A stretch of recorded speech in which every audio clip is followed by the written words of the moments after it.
अल्हम्दुलिल्लाहि रब्बिल आलमीन वस्सलातु वस्सलामु अला सय्यदिल अंबिया'i वल मुरसलीन। बिस्मिल्लाहिर रहमानिर रहीम। नमाज में दिल लगाने के तरीके। आज इस वीडियो में नमाज में दिल लगाने के चंद तरीके बयान करूँगा और अल्लाह करे कि जो भी सुने इस पर अल्लाह अपना ऐसा रहम व करम फरमाए कि वह बंदा या बंदी खुशू व खुदू के साथ 5 वक्त नमाज पढ़ने वाला बन जाए, आमीन।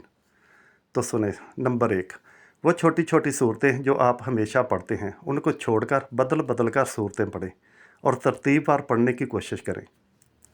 ये बात जहन में रहे कि यह सारी दुनिया अल्लाह सुब्हाना ताला के सामने दिल से किए गए एक सजदा के सामने हेज है। सजदा की हालत में आप सबसे ज़्यादा अल्लाह रब्बुल इज़्ज़त के करीब हैं, लिहाजा सजदा लंबा कीजिए।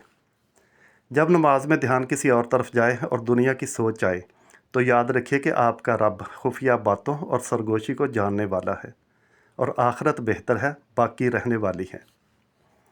यह महसूस करें कि आपके कदम, बसारत, समात, सेहत, तवंगरी सब उसके सामने आजिज़ी के साथ खड़े हैं और उसके शुक्रगुजार हैं।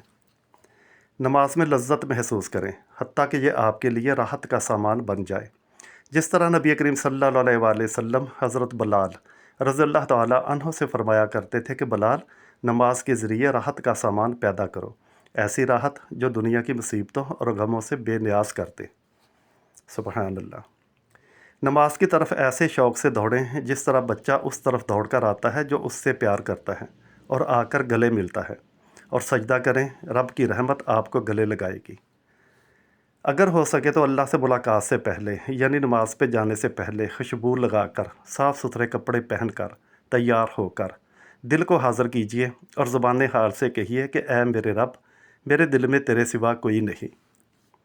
याद रहे कि अल्लाह ताला ने ये बता दिया है कि नमाज बहुत बड़ा बोझ है सिवाय मुत्तकीन के, यानी सिवाय तकवा इख्तियार करने वालों के।